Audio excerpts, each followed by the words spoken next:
के तहत 2 अक्टूबर 2022 से मैंने पश्चिम चंपारण भितिहरवा के गांधी आश्रम से पैदल चलना शुरू किया है और करीब करीब 2 बरस पैदल चलने के बाद चंपारण से चलकर अभी तक हम लोग सुपौल में पहुंचे हैं। करीब करीब 60% बिहार के गांव, पंचायत, प्रखंड हम लोग पैदल खुद मैं चलकर गया हूं, वहीं रहता हूं। आज भोजपुर आरा के जमीन पर आने का अवसर मिला है। आज पहली बार मैं इस अभियान के तहत आरा में आया हूं। यहां अभी पदयात्रा शुरू होने में बहुत समय बाकी है, क्योंकि मैं अभी सुपौल में हूं। उसके बाद अररिया, किशनगंज, पूर्णिया, कटिहार होते हुए साउथ बिहार में आऊंगा और वो यात्रा शुरू होगी। फिर बांका से बांका, भागलपुर, जमुई, मुंगेर, नालंदा, शेखपुरा, लखीसराय होते हुए गया, औरंगाबाद। अभी यहाँ आने में समय लगेगा, लेकिन चूंकि इन इलाकों से भी जन स्वराज अभियान से बहुत बड़ी संख्या में लोग जुड़े हुए हैं, तो उनके आग्रह पर मैंने ये तय किया है कि 1-2 दिन यात्रा को रोककर बीच में आकर लोगों से मुलाकात करें। उसी के तहत आज हम लोग भोजपुर में आए हैं। आज और कल मैं भोजपुर और कैमूर में जन स्वराज से जुड़े हुए साथियों से मिलूंगा। जब यहाँ आए हैं तो स्वाभाविक है कि प्रेस के मित्रों से भी मुलाकात हो रही है। यात्रा का जो अभी तक का संक्षिप्त अनुभव है, मैं आपसे, अगर आपकी इजाजत हो तो मैं साझा कर दूं। उसके बाद आप अपने सवाल कर सकते हैं। 2 साल पैदल चलने के बाद करीब करीब 5300 गांव में हम लोग पैदल चल के खुद गए। जो बिहार की सबसे बड़ी 3 समस्या दिख रही है। पहली समस्या है यहाँ बेरोजगारी और पलायन की। अब आप यहाँ पत्रकार होने के नाते ये कह सकते हैं कि बेरोजगारी और पलायन बिहार की बहुत बड़ी समस्या है, इसके लिए पदयात्रा करने की क्या जरूरत है? तो सबको मालूम है। पदयात्रा करने की जरूरत इसलिए है, जब हम लोगों ने 2 साल पदयात्रा की तो ये समझ में आया कि बेरोजगारी और पलायन सिर्फ यहाँ किसी एक वर्ग विशेष का, किसी जिले, किसी प्रखंड, किसी पंचायत की समस्या नहीं है। ये सर्वस्पर्शी समस्या है। समाज का कोई ऐसा वर्ग नहीं है जो इन दोनों समस्याओं से बचा हुआ हो। जैसे पलायन को लेकर हम लोग समझते हैं कि पलायन यहाँ के गरीब लोग करते हैं, ये गरीबों की समस्या है। यात्रा के 2 साल के अनुभव के बाद मैं आपको ये विश्वास के साथ बता सकता हूँ कि बिहार का शायद ही कोई ऐसा परिवार है जो पलायन के दंश को नहीं झेल रहा है। फर्क बस इतना ही है कि गरीब घर का बच्चा मजदूरी करने के लिए पलायन कर रहा है और मध्यम वर्गीय और अच्छे घरों के सामान्य परिवार के बच्चे जो हैं वो पढ़ाई और नौकरी के लिए बाहर जा रहे हैं। लेकिन बाहर जा हर व्यक्ति रहा है। शायद ही कोई ऐसा गांव है जहां पर आपको 30-40% से ज्यादा नवयुवक गांव में मिलते हैं। गांव में जब हम लोग जाते हैं तो ज्यादातर गांव में महिलाएं मिलती हैं, बूढ़े लोग मिलते हैं, बच्चे मिलते हैं। जो बाढ़ प्रभावित प्रखंड हैं, पंचायत हैं, वहां पर तो 60-70% युवा बाहर चले गए। जहां बाढ़ नहीं आता है वहां से भी 40-50% युवा बाहर रह रहे हैं। पलायन का इतना प्रभाव है, इसका सामाजिक प्रभाव देखिए कि लोगों ने, परिवार की जो परिकल्पना है लोगों के मन में, कहीं ना कहीं वही टूट गई है। लोगों ने इस बात को जीवन की सच्चाई मान लिया है कि अगर हमारे घर में किसी को कमाई वाला काम करना है, कमाना है, तो उसको घर परिवार छोड़कर बाहर ही जाना है। लोगों ने ये मान लिया है कि अगर मेरा बच्चा अच्छा पढ़ने वाला है तो उसको बिहार के बाहर ही जाना है। लोगों ने ये मान लिया है कि अगर घर में कोई बीमार ज्यादा पड़ जाए तो दवा इलाज के लिए उसको बिहार के बाहर ही जाना है। गांव में शायद ही कोई ऐसा परिवार मिलता है जहां पति पत्नी, बाल बच्चे और माता पिता एक साथ रह रहे हैं। परिवार की परिकल्पना ही खत्म हो गई है। इसी तरह बेरोजगारी जो है, ये सिर्फ पढ़े लिखे या अनपढ़ों, गरीब अमीर, अगड़े पिछड़े की समस्या नहीं है। बेरोजगारी का हल ये है कि यहाँ जो लोग समृद्ध माने जा रहे हैं, जिनको 5-10 बीघा जमीन है, छोटा मोटा बिजनेस व्यापार है, वो लोग भी गांव में चलते समय हमारे पास आकर कहते हैं भैया 20,000 रुपया के लिए कुछ भी अपना जमीन बेचने को तैयार है। बेरोजगारी का ये हाल है। तो बेरोजगारी और पलायन के बाद जो दूसरी सबसे बड़ी समस्या दिखी वो है शिक्षा व्यवस्था का बिहार में ध्वस्त हो जाना। हम लोग जैसे लोग बिहार के सरकारी विद्यालय से पढ़े और बिहार में शिक्षा की व्यवस्था बहुत अच्छी कभी नहीं थी। लेकिन आज जो शिक्षा की व्यवस्था है, इसमें और पहले वाले में फर्क ये है कि पहले हर जिले में, प्रखंड में 1-2 विद्यालय सरकारी ऐसे जरूर थे जहां पढ़ लिख कर आप आगे बढ़ सकते थे। ये समतामूलक शिक्षा नीति बनाने के नाम पर पूरी शिक्षा व्यवस्था को ध्वस्त कर दिया गया। एक पंक्ति में अगर मैं बिहार की शिक्षा व्यवस्था को बोलूं तो यहाँ पर स्कूलों में खिचड़ी बट रही है और कॉलेज से डिग्री बट रहा है। पढ़ाई दोनों में कहीं नहीं हो रहा है। अब आप ये बताएंगे कि ये इतनी व्यवस्था खराब क्यों है? कुछ लोग बताते हैं कि खिचड़ी बंटने से ये स्थिति खराब हो गई। आप में से कई साथियों का ऐसा भी मानना है कि जो शिक्षक हैं, नियोजित शिक्षक, उनकी क्वालिटी, गुणवत्ता खराब होने से शिक्षण व्यवस्था खराब हो गई। इन दोनों बातों में पूरी सच्चाई नहीं है। अगर सिर्फ खिचड़ी बांटने से बिहार की व्यवस्था खराब हो जाती शिक्षा की, तो 6वीं कक्षा से आगे के विद्यालयों में तो खिचड़ी नहीं बट रहा है। वहां पर पढ़ाई क्यों नहीं हो रहा है? जो लोग ये समझते हैं कि शिक्षकों की गुणवत्ता की वजह से बिहार की शिक्षा व्यवस्था खराब हो गई, आप मुझे बताइए कि पटना साइंस कॉलेज में, आरा जैन कॉलेज में, पटना कॉलेज में, वहां पर पढ़ाई क्यों नहीं हो रही? वहां पर तो नियोजित शिक्षक नहीं पढ़ा रहा है। कहीं ना कहीं इस समस्या की जड़ को अगर आप देखेंगे तो आपको पता चलेगा कि बिहार में शिक्षा व्यवस्था इसलिए खराब हो गई है कि यहाँ समाज और सरकार, मैं समाज को भी कह रहा हूं, सिर्फ सरकार नहीं, समाज और सरकार दोनों की प्राथमिकता में शिक्षा है ही नहीं। समाज के लिए भी शिक्षा और शिक्षण संस्थाएं सिर्फ और सिर्फ सरकारी लाभ और कुछ योजनाओं का बंटवारे का केंद्र है। गांव में अगर विद्यालय में खिचड़ी नहीं बटी तो अगर उसको साइकिल पोशाक का पैसा नहीं आया, घर के लोग जाकर हेडमास्टर से झगड़ा करते हैं कि भैया हमारा पोशाक का पैसा नहीं मिला, साइकिल का पैसा नहीं मिला। लेकिन उसी विद्यालय में गणित का क्लास अगर साल भर नहीं हुआ, शिक्षक है ही नहीं, तो कोई व्यक्ति जाकर नहीं पूछ रहा है कि हमारा बच्चा गणित कैसे पढ़ेगा, यहाँ तो गणित का टीचर ही नहीं है। इसी तरह से सरकार के लिए भी जो शिक्षण संस्थाएं हैं वो पढ़ाई छोड़कर बाकी सब काम करने का व्यवस्था है। कभी उनसे आप सफाई का काम करवा रहे हैं, कभी उससे इलेक्शन का रोल बनवा रहे हैं, कभी शराबबंदी का डाटा इकट्ठा करवा रहे हैं, कभी वहां से खिचड़ी बंटवा रहे हैं, सब काम कर रहे हैं, पढ़ा नहीं रहे। तो ये नीतीश कुमार की जो, लालू नीतीश की जो शिक्षा नीति रही है, इसकी वजह से बिहार में जो बचा खुचा था वो भी शिक्षा व्यवस्था पूरी तरीके से खत्म हो गई और इससे इतना बड़ा नुकसान हुआ है। मैं हमेशा कहता हूं कि नीतीश कुमार के 15, 17, 18 साल के राज को जब इसका इतिहास लिखा जाएगा तो उनके एक पढ़े लिखे व्यक्ति के नेतृत्व रहते हुए बिहार की शिक्षा व्यवस्था के ध्वस्त होने को उनके शासनकाल का सबसे बड़ा काला अध्याय बताया जाएगा। ऐसा इसलिए कि कल बिहार में एक अच्छी सरकार आ जाए, सड़क टूटी है सड़क बन जाएगा, नहर में पानी नहीं है नहर आ जाएगा, अधिकारी आज चोरी मनमानी कर रहे हैं उसको रोका जा सकता है। लेकिन जो 2 पीढ़ियां इस ध्वस्त शिक्षा व्यवस्था से पढ़कर निकल गई, अब एक अच्छी सरकार आ भी जाए, अच्छी व्यवस्था बन भी जाए तो भी उनका जीवन अब सुधरने वाला नहीं है। उनको पूरे जिंदगी शिक्षित समाज के पीछे ही चलना पड़ेगा। बेरोजगारी, पलायन और शिक्षा के बाद जो तीसरी सबसे बड़ी समस्या दिखी वो है किसानों की समस्या। बिहार का जो किसान है वो बदहाल है। हम लोग यहां से बैठकर पंजाब और हरियाणा के किसान की बात करते हैं। बिहार में जो खेती है ये कमाने का जरिया नहीं है। आप गांव देहात में सुनते होंगे, लोग कहता है कि भैया रोपनी करने आए हैं, कमाने के लिए लुधियाना जाएंगे। इस लाइन को ध्यान से सुनिए। लोग क्या कहते हैं कि हम रोपनी करने आए हैं, कटिया करने आए हैं, लेकिन कमाने के लिए लुधियाना जाएंगे, कोयम्बटूर जाएंगे। क्यों? क्योंकि उसको भी मालूम है कि खेती से कमाई नहीं है, यहाँ खेती खाने का जरिया है, कमाने का जरिया नहीं है। खेती की जो बदहाली है यहाँ, उसके 3 कारण है। पहला कारण है बिहार में भूमि सुधार का लागू न होना। बिहार में समाजवाद की राजनीति हुई है, सामाजिक न्याय का नारा लगा है, लेकिन आपके जानकारी के लिए बता रहा हूं, यहाँ 75 वर्ष में बिहार देश के उन चंद राज्यों में है जहां भूमि सुधार को लेकर कोई काम नहीं किया गया। नतीजा ये हुआ कि करीब करीब 1/3 जमीन, इसको याद रखिए, 1/3 जमीन का मालिकाना हक बिहार में डिस्प्यूटेड है। लोगों को पता ही नहीं है कि जमीन का मालिक है कौन। जो मालिक है वो कहीं ना कहीं उसके जमीन के कागज में दिक्कत है, उसका रसीद नहीं कट रहा है, उस पर उसको लोन नहीं मिल रहा है, उसको बेच नहीं सकता है, तो जमीन की प्रोडक्टिविटी कम हो गई।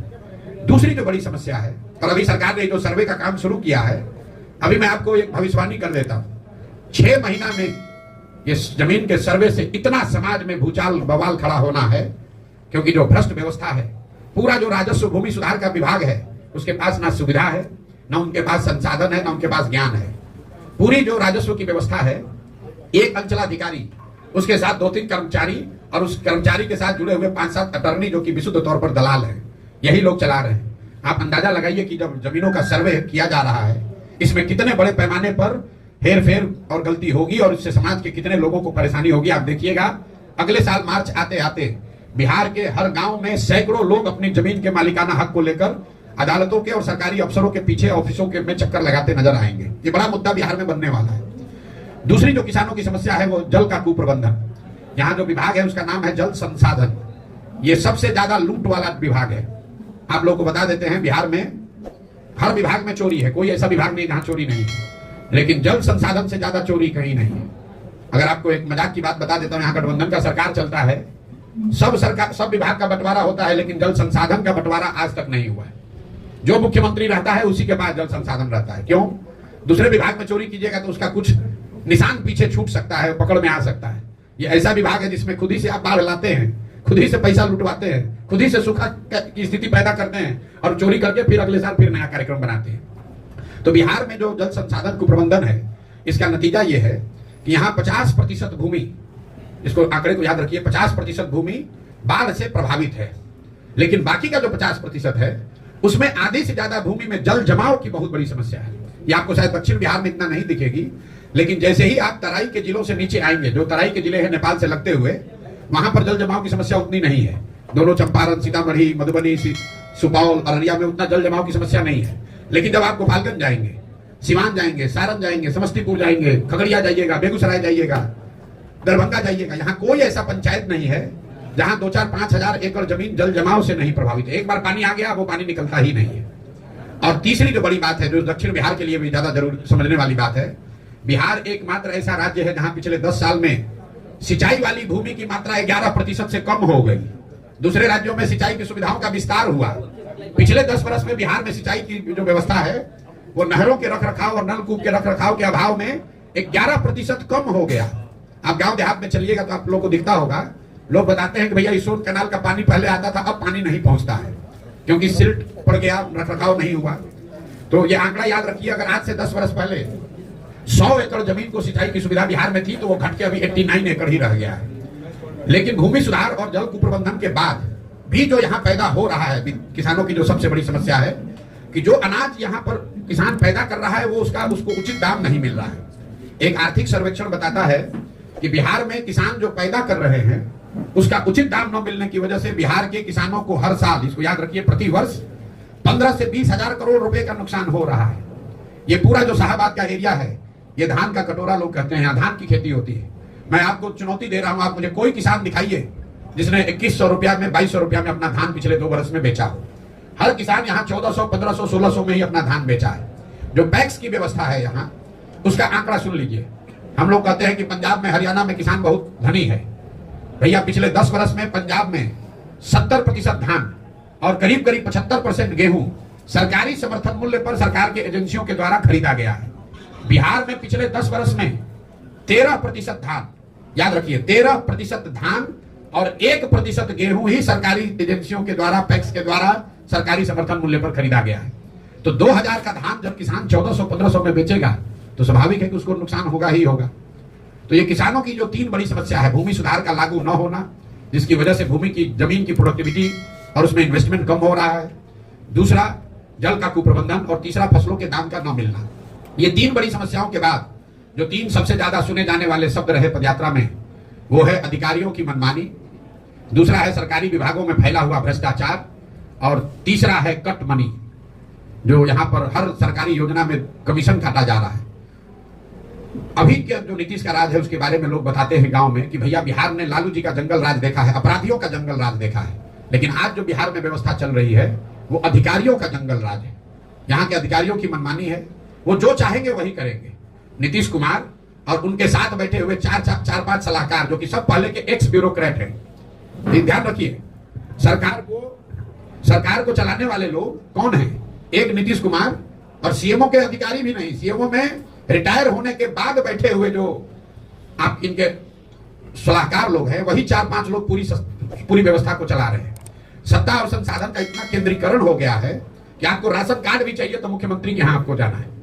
कोई मुखिया का ताकत नहीं है कि किसी को इंदिरा आवास दे दे, किसी मुखिया का ताकत नहीं है कि चुने हुए प्रतिनिधि, किसी ग्राम सभा के पास ये अधिकार नहीं है कि ग्राम सभा का बैठक करके तय कर दे कि कितने लोगों को घर मिलना चाहिए। ये सब कुछ नीतीश कुमार ने अधिकारियों के हाथ में नियंत्रण दे दिया है। भ्रष्टाचार उसकी वजह से चरम पर है और अधिकारियों की इतनी मनमानी है तो खुलेआम लोग कह रहे हैं भैया जो करना है कर लीजिए, करेंगे वही जो हमारा मन है। आप लोग भी रोज देखते होंगे। दूसरी जो समस्या सुनने को मिली, जो सरकारी विभागों में फैला हुआ भ्रष्टाचार है। 5-7 साल पहले हम भी बिहार में आए हैं, काम किया, नीतीश कुमार के साथ भी काम किया मैंने। जितना भ्रष्टाचार अभी है, इतना भ्रष्टाचार हम लोग पहले कभी नहीं सुनते थे। कोई ऐसा सरकारी विभाग काम नहीं है जहां 2-4-5 हजार रुपया दिए बगैर आप काम करा लीजिए। चाहे आपको राशन कार्ड बनाना है, आपको पासपोर्ट का पुलिस वेरिफिकेशन कराना है, इंदिरा आवास चाहिए, कोई भी सरकारी जाति प्रमाण पत्र चाहिए, आपको पैसा दिए बगैर कोई उपाय नहीं है। और तीसरी एक जो व्यवस्था है कि सरकारी योजना चाहे केंद्र की हो या राज्य की, व्यवस्थित तरीके से उसमें कट जरूर लगना है। कहीं 10% है, कहीं 40% है। मनरेगा में 40%। तो आपको ये सर प्रधानमंत्री जो अनाज की योजना है उसमें 30 से 32 रुपए प्रति क्विंटल अनाज के में से पैसा लोग ले रहे हैं। यही वजह है कि आप गांव में देखते होंगे कि लोगों को 5 किलो नहीं 4 किलो अनाज मिल रहा है। और ये जो 30-35 रुपए प्रति क्विंटल अनाज में पैसा काटा जा रहा है, ये बजाबता विधायकों का भी उसमें हिस्सा है। मैं आपको कैमरे पर कह रहा हूं, ज्यादातर जगहों पर चाहे किसी दल का विधायक हो, वो भी 6 से 8 रुपया प्रति महीना ये प्रधानमंत्री के अनाज योजना में पैसा हर महीना पा रहा है। अंदाजा लगाइए चोरी का कि हर प्रखंड में 20 से 25 हजार क्विंटल अनाज आ रहा है इस योजना के तहत। और हर क्विंटल पर 30 से 35 रुपया प्रति महीना ये लोग काट रहे हैं। तो 3 शब्द: सरकारी विभागों में फैला हुआ भ्रष्टाचार, अधिकारियों की मनमानी और योजनाओं में काटे जाने वाला जो ये कमीशन है। 3 धंधे जहां पर यहाँ के युवाओं को मजबूरी में ही सही कुछ ना कुछ काम करने को मिल रहा है। वो है अवैध बालू, अवैध शराब का कारोबार, और जो मैंने अभी बताया आपको अनाज का जो नया माफिया बिहार में खड़ा हुआ है, इसकी चर्चा ज्यादा नहीं हो रही है। गांव में हम लोग को कोई ऐसा गांव नहीं मिलता है 5-10 युवा वहां शराब के अवैध कारोबार में न लगा हुआ। ये सरकार जितने शराब के बड़े माफिया हैं वो युवाओं का जीवन बर्बाद कर रहे हैं। उनको मोटरसाइकिल दे दिया, उनको कुछ पैसा दे दिया, बोतल यहाँ से उठाओ वहां करो, 2-4 हजार रुपया कमाओ। ये बच्चे शराब के अवैध कारोबार में युवा लग रहे हैं। उनके हाथ में कट्टा, मोटरसाइकिल आपको हर गांव में मिलेगा। दूसरा, हम लोग रोड पर चलते हैं, अगर 10 ट्रैक्टर ट्रॉली ट्रक मिलता है तो ये मान कर चलिए कि उसमें से 2-3 ट्रैक्टर ट्रॉली ऐसा ही होगा जिसमें अवैध बालू का कहीं ना कहीं आवागमन हो रहा है। बालू का यहाँ कारोबार इतना बढ़ गया है, इतना बड़े स्तर पर उसमें लूट हो रही है जिसका अंत नहीं है। और तीसरा जो मैंने आपको बताया अनाज का, जो अनाज से ये 30-35 रुपया प्रति महीना लिया जा रहा है, अफसर और जनप्रतिनिधि अनाज तो ले नहीं रहे, तो अनाज को पैसे में कन्वर्ट करना और फिर उसी अनाज को वापस उसी चैनल में भेजना, इसके लिए हर जिले में बाजाबता अनाज के माफिया हो गए जो करोड़ों रुपए में डील कर रहे हैं। हजारों टन अनाज को लेकर उससे पैसा कन्वर्ट करना, पैसे को अफसरों और जनप्रतिनिधियों तक पहुंचाना और फिर उसको उसी अनाज को वापस जनता के बीच में भेजना। तो ये 3 उद्योग है नीतीश कुमार ने जो व्यवस्था अभी बनाई है बिहार की। यही 3 उपाय है। अगर आपको रोजगार चाहिए तो या तो शराब का अवैध कारोबार कीजिए, बालू के अवैध खनन में शामिल हो जाइए, दोनों में काम नहीं चल रहा है तो अनाज वाला माफिया से जुड़ जाइए। कुल मिला जुलाकर जो हम लोग का अभी तक का अनुभव है कि बिहार में 2/3 से ज्यादा लोग, चाहे वो जदयू के समर्थक हैं, राजद के समर्थक हैं, भाजपा के वोटर हैं, 2/3 से ज्यादा लोग एक ही शब्द कह रहे हैं: बदलाव। उनको बदलाव चाहिए, परिवर्तन चाहिए। लोग त्रस्त हो चुके हैं। ये जरूरी नहीं है कि 2/3 से ज्यादा लोग जनसुराज को माने, लेकिन बिहार में बदलाव होना चाहिए। इसको लेकर करीब करीब पूरे समाज में एक तरह से यूनानिमिटी है। 2/3 से ज्यादा लोग विचारधारा, धर्म, वर्ग, जाति से ऊपर उठकर ये मानते हैं कि बिहार में बदलाव चाहिए, नई व्यवस्था चाहिए, नया विकल्प चाहिए। और 2 अक्टूबर को जनसुराज लोगों के साथ मिलकर, बिहार के 1 करोड़ लोग जो हम लोगों ने संकल्प लिया है, 1 करोड़ लोग मिलकर जो नया दल, नई व्यवस्था बना रहे हैं, ये हम लोग का मानना है कि वो बिहार में नया विकल्प बनेगा, जनता का विकल्प बनेगा। और अगले 10 वर्ष में बिहार को देश के 10 अग्रणी राज्यों में शामिल करने के लिए सही लोग, एक सही प्रोग्राम, एक विजन और सही प्रयास करने के लिए एक जो शुरुआत की गई है, इसका फायदा आने वाले समय में बिहार के लोगों को मिलेगा। बहुत बहुत धन्यवाद। और आपका जो सवाल है वो आप कर लीजिए। पहले आप पॉलिटिकल पार्टीज के लिए स्ट्रेटजी बनाते थे, आपने बिहार की समस्याएं गिनाई, आपके मन में वो सारे सॉल्यूशंस भी होंगे जो शायद आप पॉलिटिकली इन्वॉल्व होने के बाद बिहार में जब आप शासन में आएंगे या फिर आपके विधायक जीतेंगे तो आप उस चीज को इम्प्लीमेंट करेंगे। भाई ऐसा है कि मैं ऐसे उन लोगों में से नहीं हूं जो मानता है कि सब कुछ हम ही को पता है। अगर हम ही को सब पता होता तो हमको गांव-गांव पैदल चलने की जरूरत क्या थी।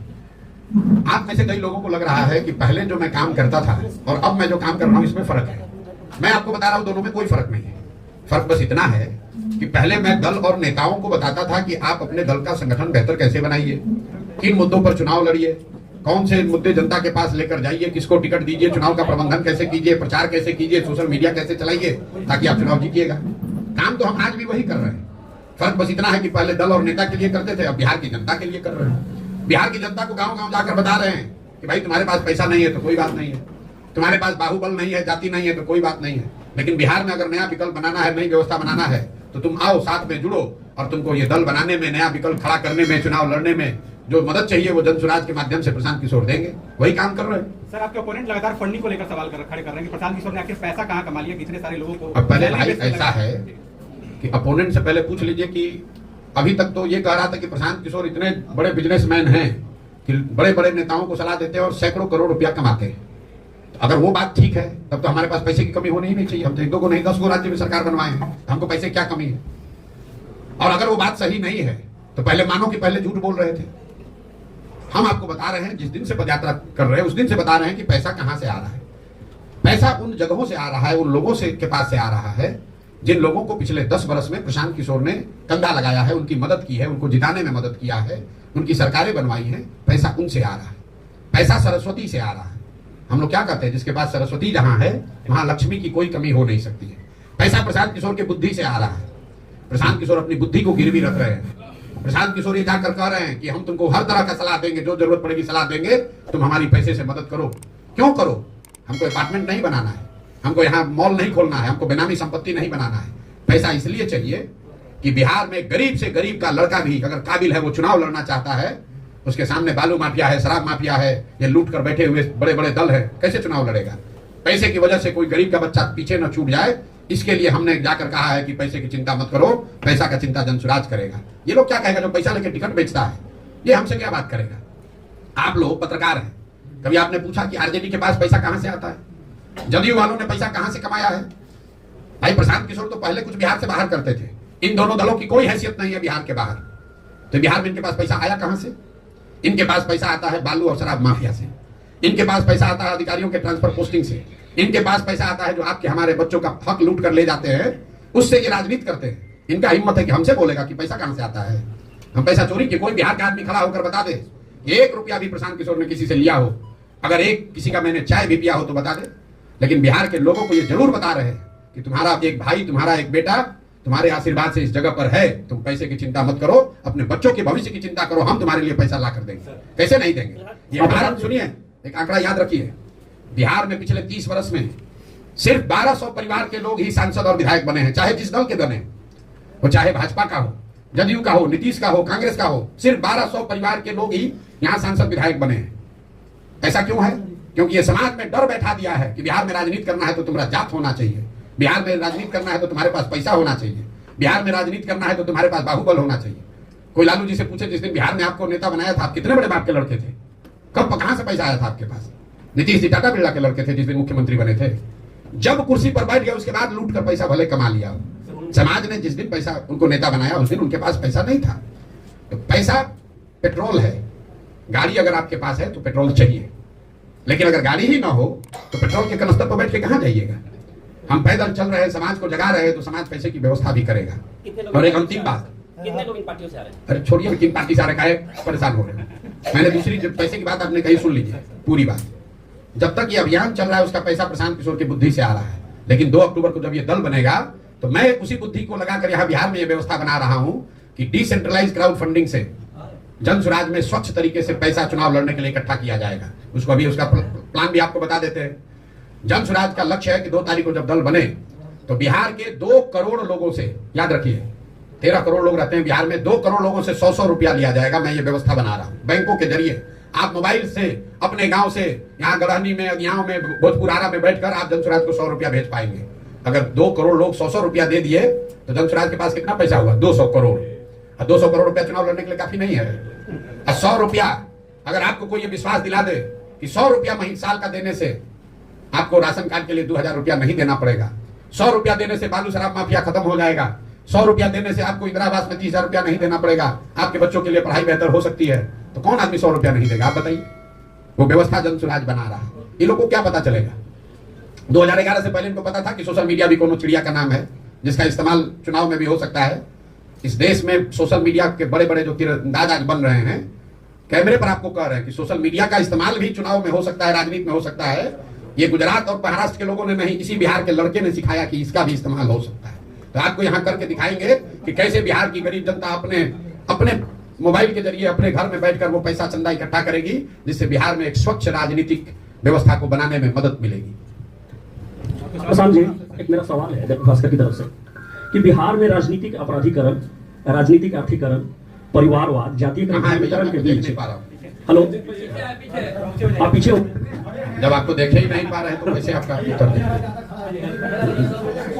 जी, मैं दैनिक भास्कर का ब्यूरो चीफ राकेश कुमार सिंह जी, और मैं आपसे जानना चाहता हूं कि बिहार में राजनीतिक अपराधीकरण, राजनीतिक आर्थिकरण, परिवारवाद, जातीयकरण और धार्मिकरण के बीच आप मुद्दों और मूल्यों की राजनीति को लेकर बिहार में जो आए हैं वह कितना सफल होगा, और यहाँ के लोगों के बीच जो परंपरागत राजनीति के माइंडसेट है और बिहार के लोगों को दिलों को कितना बदल पाएंगे, ये मैं जानना चाहता हूँ। भाई ये आकलन करने के लिए तो आप जैसे लोग बैठे हैं समाज में। हम तो शादी में घोड़े पर बैठा हुआ दूल्हा की तरह है, हम तो चल दिए। आपको देखना है कि बारात को अच्छा लग रहा है कि नहीं और बारात में कितने लोग हैं। लेकिन पिछले 2 बरस से जो प्रयास हम लोग कर रहे हैं और जो लोग इससे जुड़ रहे हैं, अगर आपने जो बात बताई वही परंपरागत सोच, वही परंपरागत मूल्य, वही परंपरागत तरीकों का ही प्रभाव है, तो जनसुराज में हजारों लोग जुड़ कौन रहे हैं? ये आप बताइए। आपने अपने पत्रकारिता के जीवन में कभी ये देखा हो कि रूलिंग पार्टी, आज अभी भाजपा और जदयू रूलिंग पार्टी है, रूलिंग पार्टी और मुख्य विपक्ष आरजेडी, उनके दलों के नेता अपना दल छोड़कर, अपना पद छोड़कर एक ऐसी व्यवस्था से जुड़ने का प्रयास कर रहे हैं, जुड़ रहे हैं, जो कि अभी दल बना भी नहीं है। ये इस सोच की ताकत है। अभी दल बना नहीं है, और तीनों चारों दल जो कि परंपरागत राजनीति के ध्वजवाहक हैं, उनके यहाँ खलबली है, जो आपको भी दिख रही है। चिट्ठी जनसुराज ने नहीं निकाला है कि जनसुराज के लोग आरजेडी में मत जाओ। चिट्ठी आरजेडी ने निकाली है, लालू जी के राजनीतिक और सैद्धांतिक मूल्यों का हवाला देकर कि मेरे भाई प्लीज छोड़कर मत जाओ, जनसुराज में मत जाओ। फोन जदयू और भाजपा के लोग अपने कार्यकर्ताओं को रोकने के लिए कर रहे हैं, जनसुराज वाले नहीं कर रहे हैं। सप्लीमेंट क्वेश्चन है, पूरा प्रश्न है कि गठबंधन की राजनीति देश और बिहार में है और नए नेतृत्व को पनपने नहीं दे रहा है। सत्ता आज मतलब सत्ता और विरोध यहाँ है ही नहीं। इस गठबंधन की राजनीति का क्या काट आपके पास हो सकता है? बिल्कुल काट बना दिया है। आपने बनाया 3 दल का गठबंधन, किसी ने बनाया 5 दल का गठबंधन, हमने बनाया बिहार के 1 करोड़ लोगों का गठबंधन। दल नहीं बनाया, दल तो अभी बना कहां है। फिर मैं आपको चुनौती दे रहा हूं, बिहार नहीं देश के इतिहास में कभी अगर ऐसा हुआ हो कि दल बनाने से पहले 1 करोड़ लोग मिलकर दल बना रहे हो, ऐसा अगर आपके पास प्रमाण हो तो हमको दिखाइए। दल बनाने से पहले कोई 3 वर्ष पैदल चला हो, आप मुझे बताइए। यहां दल कैसे बनता है? जिसको दल बनाना है दल बना दिया, कहा भैया हम हो गए अब इसके नेता, और इसके बाद होंगे हमारे बेटा। अब जितना बिहार का जनता है तुम झंडा लेके ढो। यहां दल बनाने के लिए 3 वर्ष 2 वर्ष से हम पैदल चल रहे हैं, 1-1.5 वर्ष अभी और चलेंगे। ये भी घोषणा की कि दल बनने पर ना इसके हम नेता बनेंगे, ना नेता हैं ना बनेंगे। 2 अक्टूबर को आप देखिएगा, यही बिहार की जनता जिसको आप बता रहे हैं कि जातियों में बटा है, अपराधीकरण है, बाहुबल है, जिसको समझ नहीं है, जो अनपढ़ है, जो 500 रुपए पर बिक जाता है, यही बिहार की जनता मिलकर एक साथ बैठकर बिहार के सबसे काबिल 20-25 लोगों का नेतृत्व चुनकर देगी। और तब आप कहिएगा कि देखिए अच्छा बिहार में ये भी थे। अभी आप लोग कह रहे अच्छा बिहार का कोई लड़का आनंद मिश्रा भी था, ये आए हैं तब ना आपको दिखा है। आपको कहां पता था कि असम में जो सबसे बढ़िया आईपीएस अफसर है वो बिहार का लड़का है? ऐसे लोगों को गांव गांव से, जैसे हम रोज करते हैं, जैसे दही को मथ के आप मक्खन निकालते हैं, दही में मक्खन है आपको दिखता नहीं है, लेकिन उसी दही को आप मथ देते हैं तो उससे बढ़िया सफेद मक्खन निकलता है। तो बिहार का समाज भी उस जमे हुई दही के जैसा हो है, जिसमें मक्खन है, जिसमें अच्छे लोग हैं। समाज को मत कर अच्छे लोगों को निकालने की जरूरत है। मैं अंतिम बात आपको बताऊं, जब लोग कहते हैं ना भैया कोई अच्छा बचा ही नहीं, हम पूछते हैं ये बताओ कि गांव देहात शहर में 100 में 1 आदमी अच्छा बचा है कि नहीं बचा है? तो कहता है ना 100 में 1-2 तो अच्छा ही है। तो अगर 100 में 1 आदमी भी अच्छा बिहार में बचा है तो 15 लाख लोग हुए। हमको तो बिहार सुधारने के लिए 10,000 लोग चाहिए, बिहार सुधारने के लिए 100-150 अच्छा विधायक चाहिए, बिहार सुधारने के लिए 5,000-10,000 बढ़िया मुखिया सरपंच चाहिए। अगर 100 में 1 आदमी भी समाज में अच्छा बचा है तो बिल्कुल इसको किया जा सकता है। एक सवाल है, जिस तरीके से आप अभी रणनीति बना करके एक नया संगठन बनाने जा रहे हैं, इसी तरीके से दिल्ली में एक समय अरविंद केजरीवाल भी मिलता जुलता आपसे रणनीति बना करके नेता बने और आज उन पर कई एलिगेशन लग रहे हैं, जेल जा रहे हैं, उनके कई आप पत्रकारिता करते हैं तो सवाल पूछने से पहले थोड़ा बहुत अध्ययन करके पूछना ही चाहिए। अरविंद, मैं कम से कम 2 वर्ष में 50 जगहों पर मैंने ये बताया है कि प्रशांत किशोर का आंदोलनों में कोई यकीन नहीं है। आम आदमी पार्टी आंदोलन से निकली हुई पार्टी है, अन्ना के आंदोलन से। प्रशांत किशोर के आंदोलन में कोई यकीन ही नहीं है। इसलिए नहीं कि अन्ना के आंदोलन में क्या हुआ, कि जेपी के आंदोलन में क्या हुआ। मानव सभ्यता के इतिहास को दुनिया में आप पढ़िएगा तो आपको पता चलेगा कि आज तक फ्रांस की क्रांति को, आंदोलन को अगर अपवाद के तौर पर हटा दिया जाए तो दुनिया में किसी भी आंदोलन से समाज के सृजन का काम नहीं हुआ है। आंदोलन जो है, इसको समझिए, आंदोलन जो है वो तेज हथियार है जिससे आप बड़े से बड़े वृक्ष को काट सकते हैं। उस हथियार से आप बड़े से बड़े नेता को हरा सकते हैं, सल्तनत को सत्ता से हटा सकते हैं, सल्तनत को उखाड़ सकते हैं, उससे नए समाज का सृजन नहीं कर सकते। यहाँ बिहार में जेपी का आंदोलन हुआ, उससे तब की सरकार, दिल्ली की सरकार, इंदिरा गांधी को हटा दिया गया, लेकिन उससे देश और बिहार में नए समाज का सृजन नहीं हुआ।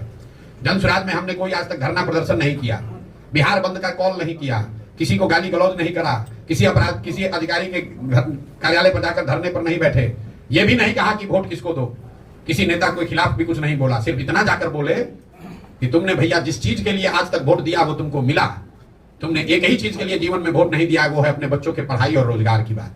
तुमने वोट दिया मंदिर के लिए, तो तुम्हारे वोट से ही मंदिर भले अयोध्या में बना है, तुम्हारा वोट का ताकत है कि मंदिर वहां बना है।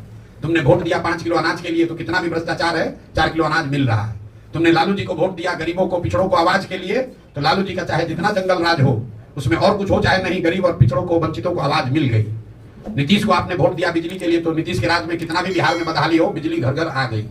लोकतंत्र की इस ताकत को समझिए, वोट की इस ताकत को समझिए। आपका पूरा दिमाग इसमें लगता है कि वोट किसको दे। जनसुराज ये कह रहा है कि इसका कोई महत्व ही नहीं है कि वोट किसको दे, महत्व इस बात का है कि वोट किस बात के लिए दे। तो हम लोग ये कह रहे हैं कि वोट जिसको देना है दो। 2 बरस के मेरे वक्तव्यों में आप कहीं दिखा दीजिए कि हमने लोगों को कहा हो कि वोट जनसुराज को दो। हम ये कह रहे हैं कि वोट जिसको देना है दो, लेकिन वोट अपने बच्चों के लिए दो, अपने बच्चों के पढ़ाई परवरिश और उनके रोजगार के लिए दो, मंदिर के लिए नहीं, नाली गली के लिए नहीं, नेता के बच्चे के लिए नहीं, अपने बच्चों के लिए वोट दो। यही बात बता रहे हैं। तो इसमें आम आदमी पार्टी से इसमें क्या कंपैरिजन है? आम आदमी मिलता जुलता, आपका चेहरा भी हमसे मिलता जुलता है। तृणमूल भी बना होगा तो उससे भी कुछ मिलता जुलता आपको दिखेगा। डीएम के भी कभी बना होगा द्रविड़ आंदोलन से, तो भी आपको कुछ मिलता जुलता दिखेगा। मिलता जुलता क्या होता है भाई? वो एक आंदोलन से निकली हुई पार्टी है जहां कुछ लोगों ने ये कहा कि हम वो जानते हैं कि ये कानून लाने से भ्रष्टाचार रुकेगा।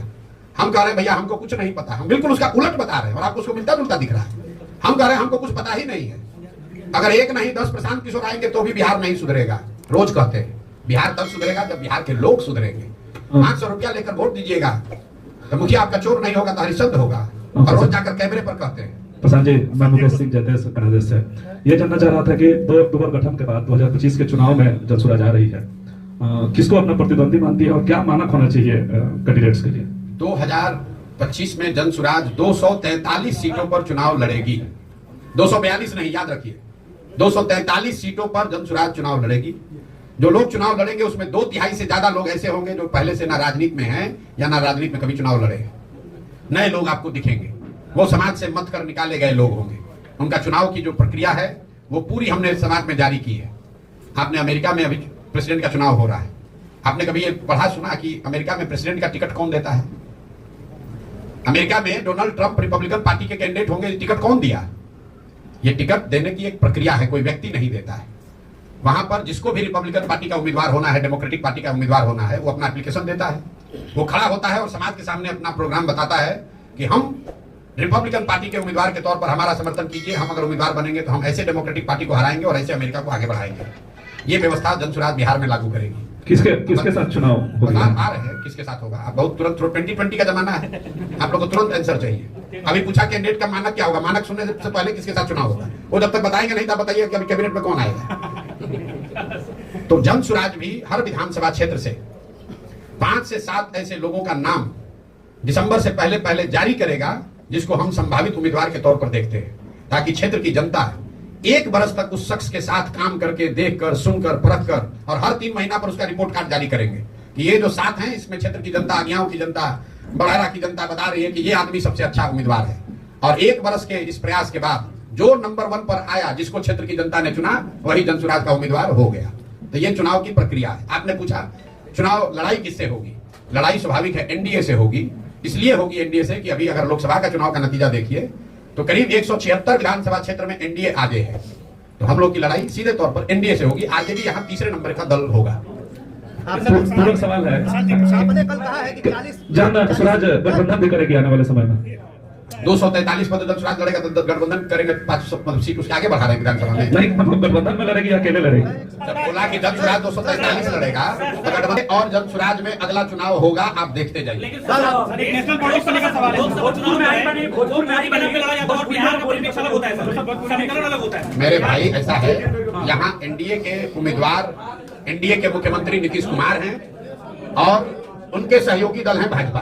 ठीक है, बिहार में पिछले 30 वर्षों से लालू नीतीश का राज है और बिहार की बर्बादी के लिए लालू नीतीश जिम्मेवार हैं। लेकिन उनसे बड़ा दोषी भी कांग्रेस और भाजपा है। क्यों है, इसको ध्यान समझिए। लालू जी चाहे बिहार के जितने बड़े नेता हो, अपने जीवन में सिर्फ एक ही बार बिहार अपने दम पर जीत कर आए। बाकी सारे समय बिहार को चलाने लूटने का जो उन्होंने काम किया वो कांग्रेस की बैसाखी से किया। कांग्रेस ने वो बैसाखी लालू जी को दी कि बिहार की जनता से जनमत नहीं होने के बाद भी लालू जी 15 वर्ष तक यहाँ राज कर पाए, कांग्रेस की मदद से। कांग्रेस ने ऐसा क्यों किया? क्योंकि उनको दिल्ली में 10, 15, 20 सांसदों का लालच था। 15-20 सांसदों की लालच में उन्होंने बिहार और बिहार के बच्चों का भविष्य लालू के हाथ में गिरवी रख दिया। यही काम आज भाजपा कर रही है। नीतीश बाबू आज तक जीवन में बिहार में कभी जीते ही नहीं है। इस विधानसभा में उनको 42 विधायक है, लेकिन मुख्यमंत्री हैं कैसे हैं? क्योंकि पीछे से भाजपा वाला अपना बैसाखी दिए हुए है। तो एनडीए से लड़ाई इसलिए है कि चेहरा नीतीश कुमार है और दोनों बैसाखी दिया है भाजपा वाला। तो ये लोग अब क्यों नीतीश को आगे किया है? 12-15 सांसदों के लालच में। क्या भाजपा को नहीं पता है कि बिहार देश का सबसे गरीब और पिछड़ा राज्य है? मोदी जी जिस विकास की बात कर रहे हैं, उनको नहीं पता है कि बिहार में क्या हो रहा है? उनको सब पता है। मनमोहन सिंह को भी पता था, लेकिन उनको यह भी पता है कि 12-15 को सांसद चाहिए तो बिहार मरता हो मरे, बिहार के बच्चे पलायन करते हो करे, हमको 15 को सांसद बिहार से आता रहे, बिहार का जो होना है हो। इसलिए यहाँ के दोषी लालू और नीतीश हैं। लेकिन गुनाहगार कांग्रेस और भाजपा है। और लोगों के पूछे थे वालों की ना स्पेशल पैकेज को लेकर कोई स्टांस नहीं है। ये लोगों को, बिहार की जनता को भ्रम फैलाने वाले बात लोग हैं। आप कह रहे हैं कि स्पेशल पैकेज है। स्पेशल पैकेज का मतलब क्या है? आपको केंद्र सरकार की योजनाओं में जो केंद्र का कंट्रीब्यूशन है वो 60 के बजाय बढ़ के 80 या 90 हो जाएगा। कुछ जो इंडस्ट्री यहां लगेगी उसमें कुछ रियायत मिल जाएगी। आपको बता रहा हूं आंकड़ा, ये आप लोग तो कुछ पढ़ते देखते हैं नहीं। पिछले फाइनेंशियल ईयर में बिहार सरकार ने 51,000 करोड़ रुपया सरेंडर किया है, अपना पैसा, जो पैसा हम लोग को मिल सकता था। 51,000 करोड़ रुपया बिहार सरकार ने सरेंडर किया है, क्योंकि यहाँ पर इतने काहिल अफसर और सरकार है कि जो पैसा मिल रहा है उसका भी इस्तेमाल नहीं कर रहा है, और जो पैसा आया उसमें 30% 40% चोरी कर रहा है, भ्रष्टाचार कर रहा है। तो ज्यादा पैसा आ जाएगा तो ज्यादा चोरी करेगा, उससे कैसे सुधार हो जाएगा? भाई आप बिहार की शिक्षा व्यवस्था पर 50,000 करोड़ रुपया खर्च कर रहे हैं और 50 गरीब का बच्चा भी नहीं पढ़ रहा है। अगर 50,000 करोड़ के बजाय 70,000 करोड़ मिलने लगेगा तो क्या उससे बिहार की व्यवस्था सुधर जाएगी? भाई आप अपना घर नहीं सुधारिएगा, अपनी पात्रता नहीं सुधारिएगा तो कितना भी कोई पानी डालेगा तो बाल्टी अगर आपका चू रहा है तो कितना भी पानी डालेगा उसमें पानी टिकने वाला है। और इनको विशेष राज्य का दर्जा का ध्यान कब आता है? जब चुनाव आता है। भाई अभी तो एनडीए की सरकार यहां पर भी है और केंद्र में भी, कहीं विशेष राज्य का दर्जा दे रहे हो, काहे नाटक कर रहे हो? छोड़िए विशेष राज्य का दर्जा का बात। हमने कहा कि सबको मालूम है कि अभी केंद्र में जो सरकार है वो नीतीश के समर्थन से के बगैर नहीं चल सकती है, माइनॉरिटी है। आपने कहीं सुना कि नीतीश कुमार ने यह कहा कि भाई बिहार में बंद चीनी मिलों को आप चालू कीजिए, हम लोग आपको केंद्र में समर्थन देंगे? नीतीश कुमार को फुर्सत है? वो जाकर वहां दिल्ली बतिया रहा है कि हमारा मिनिस्टर कौन बनेगा, हमको सीट क्या को मिलेगा, 25 के बाद हमारी क्षमता नहीं है लेकिन 25 के बाद मुख्यमंत्री हमको खाली घोषित कर दो, हम तुमको समर्थन देंगे। आपने कहीं ये सुना कि नीतीश कुमार ने कहा हो कि चीनी मिल चालू होगा बिहार में तब हम समर्थन देंगे? आपको क्या लगता है अगर केंद्र की सरकार को यह कह दिया जाए कि बिहार के सांसद आपको तब समर्थन करेंगे जब केंद्र यहाँ के चीनी मिल चालू हो, तो चीनी मिल चालू होगा कि नहीं होगा? होगा कि नहीं होगा? आप बता दीजिए। अगर न भी हो, कम से कम कल एक टास्क फोर्स बनेगा, कल उस पर विवेचना शुरू होगी, कल चर्चा शुरू होगी कि चीनी मिल कैसे चालू किया जाए। विशेष राज्य का दर्जा नहीं मिला है, चीनी मिल चालू कराने के लिए कंडीशन काहे नहीं रखे? क्यों नहीं रखे? यहाँ पर तो आपको अपनी कुर्सी प्यारी है, आपको फुर्सत कहाँ है बिहार के लोगों के बारे में सोचने का? बिहार का आदमी तो जाति के नाम पर आपको वोट दे देगा, आप कहिए बंधुआ मजदूर। प्रशांत जी, एक सवाल है, अभी तेजस्वी यादव 10 तारीख से यात्रा पे निकल रहे हैं, इसको आप कैसे देखते हैं? कैसे देखें? आप बताइए, आप बताइए, वैसे देख लें। ये हम तेजस्वी यादव दम हो तो किसी एक विधानसभा क्षेत्र में पैदल चल के दिखा दे। यात्रा पर क्या निकलेंगे? 25 गाड़ी आगे 25 गाड़ी पीछे, एयर कंडीशन बस में बैठ के खाने का 2-4 को फोटो जारी करेंगे, 2 मुरेठा बांधेंगे, 4 लोगों को गाली गलौज करेंगे, कहानी खत्म। फिर लोगों को भरमाएंगे कि हम सरकारी नौकरी दे देंगे। देखिए ये लोगों को कैसे मूर्ख बनाते हैं ये लोग। कहता है 10 लाख लोगों को नौकरी दे देंगे, नीतीश कुमार खड़ा हुआ गांधी मैदान में, आदमी कहता है कि हम 20 लाख नौकरी दे देंगे। यहां का याद रखिए, बिहार में चपरासी से लेकर मुख्य सचिव तक 75 वर्ष में जितने लोगों को सरकारी नौकरी अभी मिली हुई है, टोटल संख्या है 23 लाख। 23 लाख लोग ही बिहार में सरकारी नौकरी करते हैं। ये बेवकूफ बनाने वाले नेता कह रहे हैं कि हम 10 लाख 1 साल में दे देंगे। चपरासी से लेकर मुख्य सचिव तक हर आदमी की काउंटिंग कीजिएगा तो सिर्फ 23 लाख लोग, 1.97% लोग ही सरकारी नौकरी में हैं। और कहता है हम सरकारी नौकरी देकर बिहार को सुधार देंगे। अगर मान भी लिया जाए कि दे देगा तो 98% आदमी को तो नौकरी से कोई लेना ही देना नहीं, ना है ना होगा। तो उसकी यात्रा को क्या देखें? भाई तेजस्वी यादव की क्या पहचान है? तेजस्वी यादव ने समाज के लिए कौन सा ऐसा पराक्रम किया है जिसके लिए हम उस पर टिप्पणी करें? तेजस्वी यादव की पहचान ये है कि लालू यादव के लड़के हैं, लालू यादव का दल है आरजेडी, तो उसके वो नेता हैं। आपका अपना दुकान है तो आपका लड़का उस दुकान का मालिक बन जाएगा, उसके लिए उसको कुछ परिश्रम तो करना नहीं है। लेकिन दुकान से लोग सामान खरीदने आए तब ना आपको कुछ उसकी क्षमता विद्युता देखी जाएगी। तेजस्वी यादव आरजेडी के लीडर हैं और वो लीडर इसलिए हैं कि वो लालू यादव के लड़के हैं, इतनी उनकी पहचान है। इसके आगे की पहचान उनको बनानी है तो उसके लिए परिश्रम करना पड़ेगा, काम करना पड़ेगा, करके कुछ दिखाना पड़ेगा। अभी तक ऐसा कुछ दिखा नहीं। ना विद्यार्थी के तौर पर उन्होंने बहुत बड़ा कोई तोप मारा है, तोप छोड़ा है। जो आदमी मुख्यमंत्री, देखिए मैं ये नहीं मानता हूं कि डिग्री पाने से कोई आदमी समझदार हो जाएगा। हम लोग के माँ बाप दादी हर परिवार में ऐसे लोग हैं जो पढ़े लिखे नहीं लेकिन बहुत समझदार हैं। परिस्थितिवश आप पढ़ाई नहीं कर पाए, स्कूल नहीं था, साधन नहीं था, पैसा नहीं था, वो बात समझ में आती है। लेकिन जिसके माँ बाप मुख्यमंत्री हैं वो बच्चा 10वां नहीं पास किया तो ये दिखाता है कि शिक्षा के प्रति आपकी सोच क्या है। जो आदमी 9वां फेल है वो बता रहा है कि हम बिहार के विकास का रास्ता बता देंगे। जिसको ये नहीं मालूम है कि जीडीपी क्या है और जीडीपी ग्रोथ क्या है, वो बता देगा कि बिहार का सुधार कैसे हो जाएगा। मतलब जो बिहार जो कह रहा है कि हम सोशलिस्ट, हमारे पुरोधा, हमारे पुरखों का समाजवाद है, समाजवाद का जो डेफिनेशन खड़ा होकर नहीं बोल सकता है वो समाजवाद पर चर्चा करेगा। वो समाजवाद पे चर्चा करेगा। तेजस्वी यादव को मैं चुनौती दे रहा हूं, जरा खड़े होकर सोशलिज्म पर 5 लाइन बोल दो बिना कागज देखे हुए। तो क्या सोशलिस्ट है, सोशलिज्म है क्या, खाली ये बता दो, हम मान लेंगे, आपको नेता मान लेंगे। 10 दिन कोचिंग ट्यूशन करके आओ, आपके कैमरे पर कह रहा हूं, 10 दिन कोचिंग ट्यूशन कर लो, रट लो, उसके बाद कैमरे पर आकर सोशलिज्म पर 5 मिनट बोलकर बताओ कि सोशलिज्म है क्या, क्या है समानता, क्या है समाजवाद। इतना हल्का मत कीजिए। ये बिहार में पिछले 30 वर्ष में जो शर्ट के ऊपर गंजी पहन ले उसी को आप लोगों ने नेता बना दिया। न जिसको भाषा का ज्ञान है, न विषय का ज्ञान है, न शब्दों का समझ है, जो जितना गलत बोल रहा है, जो जितना बड़ा लंपट है, उसी को आप लोग बताते हैं जमीनी नेता है। इसीलिए ये दुर्दशा हुई है। ये ज्ञान की भूमि रही है, यहाँ भगवान को आकर ज्ञान मिला है।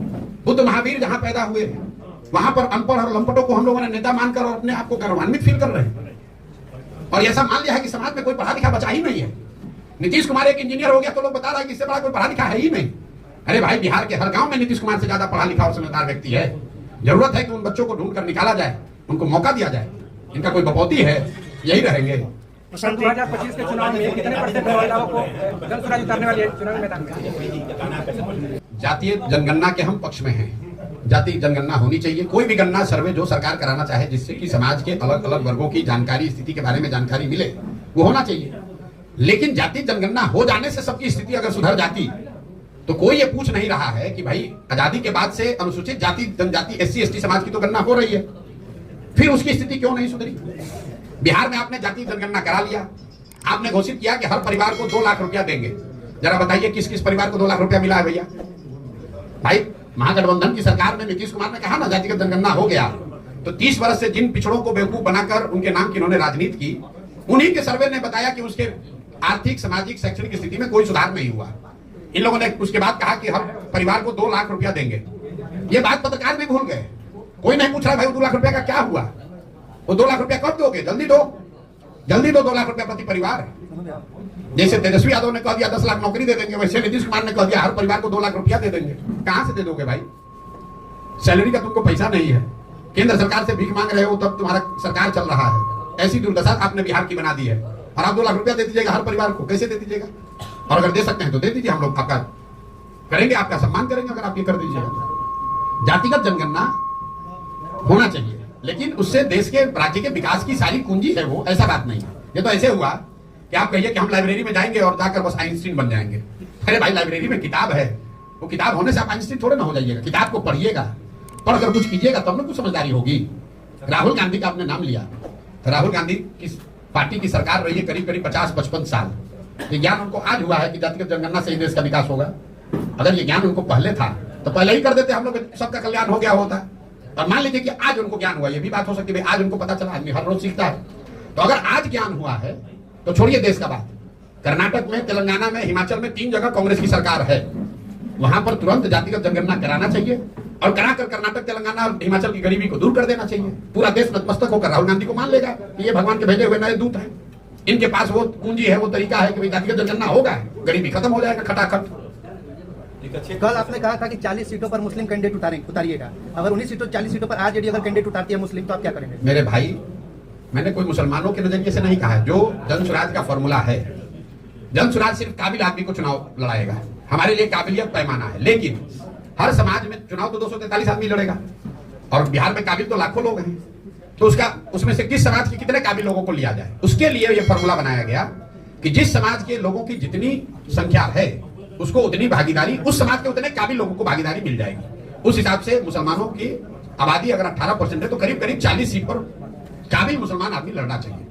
हमने आरजेडी को लेकर दूसरी बात कही, हमने ये कहा कि 30 वर्ष से जिस समाज के वोट से ये अपना लालटेन जला रहे हैं, जिस समाज के ये हिमायती बनने की कोशिश कर रहे हैं, दावा करते हैं, उसके लिए उन्होंने किया कुछ नहीं। लेकिन अब चलो तुमको चुनौती देते हैं, तुम बता दो कि जो 40 सीट दोगे तो हम वहां पर छोड़ देंगे, हम मुस्लिम वहां पर उम्मीदवार नहीं देंगे, वहां हिंदू लड़ा लेंगे, कोई बात नहीं, क्योंकि हमारे पास तो हर समाज का काबिल आदमी है। लेकिन इनका दम नहीं है। हमने कहा अगर वो चुनौती स्वीकार कर ले तो पहले देकर दिखाएं। भैया, जहां सबसे ज्यादा मुसलमान होता है वहां जाकर खुद चुनाव लड़ते हैं ये लोग। इनके भाई जहां चुनाव लड़े थे, जरा जाकर देखिए कि उस क्षेत्र में कितने मुसलमान, जो जितना बड़ा नेता है आरजेडी का, वो खोजता है कि यहाँ मुसलमान कितना है ताकि हमको मुफ्त का वोट मिल जाए। इसलिए ये चुनौती दी है, और अगर चुनौती स्वीकार करेंगे तो हम मान भी लेंगे। कटिहार एक जिला है, आपने सुना होगा, कटिहार में 47% मुसलमान है, वहां आरजेडी ने एक भी मुसलमान को टिकट कभी नहीं दिया है। ये तो मुसलमानों को बेवकूफ बनाते हैं।